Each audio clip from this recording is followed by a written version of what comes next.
10 ఏళ్ల నుంచి పాలకొల్లు నియోజకవర్గంలో రామానాయుడు గారు పరిపాలన చూశారు కదండి. ఇప్పుడు రామానాయుడు గారు గెలిపించుకుంటారా, గోపి గారిని గెలిపించుకుంటారా?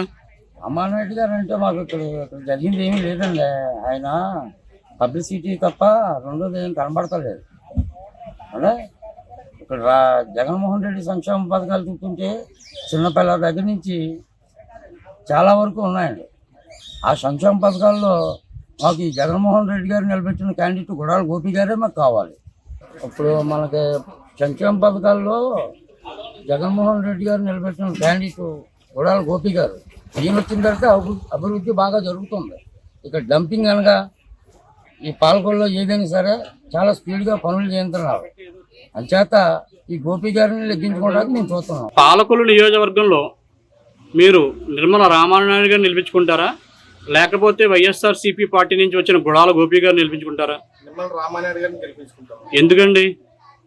నిమ్మల రామానాయుడు గారు అంటే మాకు ఒక 15 సంవత్సరాలు, ఆయన 15 యాట్రిక్ ఇది మూడోసారి ఎమ్మెల్యేగా పోటీ చేస్తాడు. ఆయన గత 10 సంవత్సరాలు కూడా పాలకుల్లో ఎన్నో అభివృద్ధి కార్యక్రమాలు ఎన్నో చూసాం మేము. రోడ్లు ఏంటి, డ్రైనేజీలు ఏంటి, లైట్లు ఏంటి, ఒక ఎన్టీఆర్ కళాభవన్ ఏంటి, ఒక సొమ్ముచెరు పార్క్ ఏంటి, ఒక మన హిందూ శ్మశాన వాటికి ఏంటి, ఇటువంటి ఎన్నో అభివృద్ధి కార్యక్రమాలు చేశాను. ఉన్న 5 ఏళ్ళు ఈ తెలుగుదేశం ప్రభుత్వంలో ఉన్న 5 ఏళ్ళలో ఇన్ని అభివృద్ధి కార్యక్రమాలు చేశారంటే ఇంకో 5 ఏళ్ళు కూడా మనం అవకాశం వచ్చుంటే ఇది మహా అద్భుతంగా అయిపోయింది. పాలకొల్లో ఆంధ్రప్రదేశ్లోనే పాలకొల్లు తిరిగి చూసే పరిస్థితి వద్దును. ఆ 5 ఏళ్ళు ఆయన ఇదే పక్క ప్రభుత్వం రాదు కదా, ఈ 5 ఏళ్ళు కంపల్సరీగా ఆయనకే పట్టం కడతారు పాలకొల్లు ప్రజలు. ఆయన ఎమ్మెల్యే కావాలి, మినిస్టర్గా అవ్వాలి. మా పాలకులు ఏపీలోనే అందరూ తిరిగి చూసేలాగా అభివృద్ధి చెందుతుందని మా అభిప్రాయం అండి. మరి గోపి గారు ఈ పట్టు గెలుపు ఆయనదని ధీమా వ్యక్తం చేస్తున్నారు.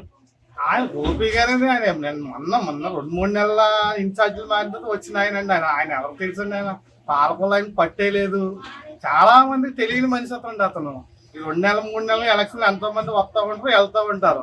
అందులో ఒక ఆయన మేము అనుకుంటాం తప్పించి, కానీ ఆయన మీద మాకు ఎటువంటి అభిప్రాయం అయితే లేదండి. మాకు రామానాయుడు గారు అంటే మా గుండెల్లోకి మా మనసులో దోచుకుని ఉన్న మనిషి అతను. కంపల్సరీగా మేము రామానాయుడు గారిని గెలిపించుకుంటామండి. మాకు గోపి వద్దండి, రామానాయుడు గారే ముద్దు. పాలకొల్లు నియోజకవర్గంలో రామానాయుడు గారికి పాలకొల్లు నియోజకవర్గం కంచుకోట అని చెప్తూ ఉంటారు. ఈసారి హ్యాట్రిక్ కొడతారా, లేకపోతే బీసీ సామాజిక వర్గం నుంచి వచ్చిన వైఎస్ జగన్మోహన్ రెడ్డి పెట్టిన గుడాల గోపి గారు కొడతారా? మీ అభిప్రాయం ఏంటి? మా అభిప్రాయం ఏంటంటే పాలకొల్లు నియోజకవర్గం నుంచి గత 30 సంవత్సరాలుగా అభివృద్ధికి వెనకబడిన టైంలో కూడా ప్రస్తుతం అధికారం లేకపోయినా సరే రామానాయుడు గారు పాలకొల్లు అభివృద్ధి పదంలో నడిపించారు. ఇప్పుడు దాకా కూడా నిధులు రాకపోయినా సరే ఎంపీ నిధుల నుంచి తీసుకొచ్చి చాలా కార్యక్రమాలు చేశారు. బీసీ కమ్యూనికేషన్ హాల్స్, మేము పాలకొల్లు పట్టణ టైర్ అసోసియేషన్ జాయింట్ సెక్రటరీ. మా అసోసియేషన్ భవనానికే 15 లక్షల రూపాయలు నిధులు తీసుకొచ్చి రీసెంట్గా ఇంకో 4-5 రోజుల్లో పూర్తి అయిపోతుంది. అది తీసుకొచ్చి కూడా 2 నెలలు అయింది. కానీ ప్రతి కార్యక్రమాన్ని మనం ఏదైనా రామానాయుడు గారి దగ్గర ఒక విషయం మీద, ఒక పని మీద వెళ్తే ఆయన మనం మర్చిపోతాం, కానీ తర్వాత నా పని ఏమైందని చెప్పి మనకంటే ముందు ఆయన దాని గురించి యాక్షన్ తీసుకొని ఏం జరిగింది, ఎంతవరకు వచ్చింది ఏంటన్న స్పీడ్గా ఉంటారు. ఆ విషయంలో ప్రతి సామాన్యుడికి అందుబాటులో ఉండే వ్యక్తి నిమ్మల రామానాయుడు గారు. మరి ఇప్పుడు గోపి గారి వాయిస్ చాలా బాగా వినపడుతుంది. ఆయన వచ్చిన తక్కువ కాలంలోనే ఆయనకు మంచి పేరు వచ్చింది అంటున్నారు జనాలు. తక్కువ కాలంలోనే పేరు వచ్చింది ఏంటంటే జగన్మోహన్ రెడ్డి గారి సంక్షేమ పథకాలను బట్టి గుడాల గోపి గారు ఇక్కడ సెకండ్ చెప్తారు అనుకుంటున్నారు. అక్కడ అంతవరకు అయితే ఇక్కడ ఏం అనిపించట్లేదు. ఎందుకంటే అంటే పాలకొల్లులో కరోనా టైంలో కూడా సేవ చేసింది నిమ్మల రామానాయుడు గారు. మనకి అందుబాటులో ఉండి చేసే నాయకుడు కావాలి, కానీ పార్టీల విషయం పక్కన పెట్టింది. ఆ రకంగా చూసుకోవాలంటే ఇప్పుడు నిమ్మల రామానాయుడు గారికి ఏ టైంలో వెళ్ళినా సరే మా ఏరియాలో కరెంట్ పోయిందండి, మా ఏరియాలో ఇది జరిగిందండి, మా ఏరియాలో ఇది జరిగిందంటే వెంటనే అందుబాటులో ఉండి ఆయన పనిగా దగ్గరుండి చూసుకునే కార్యక్రమంలో ముందుంటాడు. కాబట్టి పాలకొల్లు పార్టీలకు అతీతంగా కూడా రామానాయుడు గారు 3వ యాక్ట్ కొడతమే కాదు, గవర్నమెంట్ కానీ ఫామ్ చేస్తే మినిస్టర్ వాదాలో పాలకొల్లు ఇంకా మెరుగుదిద్దుతారని మా యొక్క అభిప్రాయం. మన పాలకొల్లు నియోజకవర్గం నుంచి మన బీసీ వర్గం కావాలని, ఇప్పుడు దాకా ఓసీ వర్గమే చేశారు. ఇప్పుడు బీసీ వర్గం కావాలని గోడాల గోపి గారిని మనం గెలిపించుకోవాలని, గోడాల గోపి గారికి మన జగన్ గారు సీట్ ఇవ్వడం మా నియోజకవర్గం చాలా అదృష్టం చేసుకుందని మీకు అందరికీ మేము తెలియజేస్తున్నాం.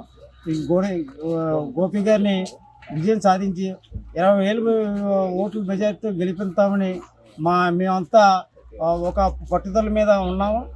మరి 10 సంవత్సరాలు నిమ్మల రామానాయుడు గారు చేశారు కదండి, మరి ఆయన ఎందుకు వద్దనుకుంటున్నారు మీరు? ఆ 10 సంవత్సరాలు అంటే మాకు బీసీ వర్గం కావాలని కోరుకుంటున్నాం కాబట్టి ఇప్పుడు ఆయన మాకు అక్కర్లేదండి, మాకు అవసరం లేదు.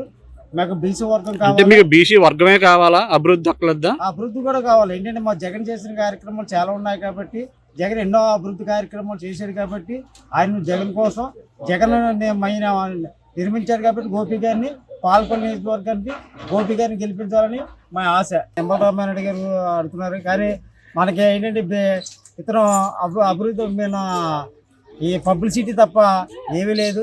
ప్రతి దానికి బోర్డు బోర్డులు పెట్టుకోవడం, లేదా చెట్లు నాటడం, ఎన్ని కార్యక్రమాలు చేశారు తప్ప ప్రతిది ఏంటంటే శిలాపలకాలు పెట్టించాడు తప్ప అభివృద్ధి అంటే ఏం చేయలేదు. అన్ని చోట్లకి అలాగే చేశాడు.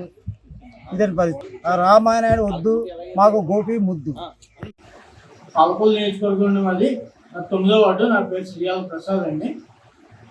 ఈ సంవత్సరం జరగబోయే ఎన్నికల్లో మేము రామానాయుడు గారిని గెలిపించుకోవడానికి సిద్ధంగా ఉన్నామండి. ఎందుకంటే అతను చేసిన పనులు ప్రతిదీ కూడా ప్రజల కోసమే చేశాడు. అన్నా క్యాంటీన్ ఈ ప్రభుత్వం వచ్చాక ఎప్పుడైతే ఆపేసినా రాష్ట్రంలో ఎక్కడా జరగలేంది ఈ రామానాయుడు గారికి 5 సంవత్సరాలు కూడా జరిపించారు. మేము రామానాయుడు గారిని గెలిపించుకోవడానికి రెడీగా ఉన్నాం. హ్యాట్రిక్ కొట్టడానికి కూడా సిద్ధంగా ఉన్నాడండి రామానాయుడు గారు. మరి గోపి గారు వచ్చారు కానీ బీసీ సామాజిక వర్గం నుంచి, మరి బీసీ వర్గం నుంచి గోపి గారు వచ్చారు కాబట్టి మరి గోపి గారు ఈసారి తప్పనిసరిగా ఆయనే అంటున్నారు. దాని గురించి మీ ఉద్దేశం ఏంటండి? వాళ్ళు అలా అనుకోవచ్చండి, కానీ అతనికి ఎటువంటి అనుభవం లేదు, రాజకీయ అనుభవం లేదు, ఏమీ లేదు. ఈ రామానాయుడు గారు ప్రజల్లో నిండిపోయారు, ప్రజల గుండెల్లో ఉన్నారు, ప్రజల్లో గుర్తింపు తెచ్చుకున్నారు. ఖచ్చితంగా రామానాయుడు గారు విన్ అవుతారండి. గోపి గారికి పాలకొల్లు నియోజకవర్గంలో నాకు తెలిసి ఏ ప్రాంతం ఏంటో కూడా అతనికి అయితే తెలియదండి. అతనికి అనుభవం కూడా లేదు. అతను పైగా మాటగారు కూడా ఒక ప్రశ్నించడం కూడా అతనికి సరిగ్గా చేతవట్లేదు. పైగా పాలకొల్లు ప్రజలు కూడా సపోర్ట్ లేదని నేను అనుకుంటున్నాను. ఖచ్చితంగా ఈసారి అయితే రామానాయుడు గారు విన్. మాకు గోపి వద్దండి, మాకు రామానాయుడే ముద్దు.